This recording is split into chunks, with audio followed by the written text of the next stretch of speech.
Paytaxtymyzdaki baş arça Garaşly Döwletler Arkalaşygynyň iň belend arçasy. Garaşly döwletleriň arkalaşygyna agza ýurtlaryň iň beýik baş arçalarynyň sanawy düzüldi.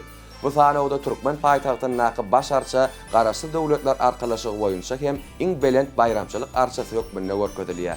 Ol Älen Meden Dinjaş merkeziniň öňündäki meýdançada ýerleşýär.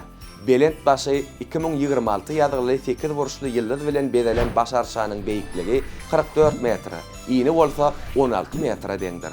Sanawyň ikinji ornunda Ermenistanyň paýtagtynyň baş arça bar. Onuň beýikligi 37 metr.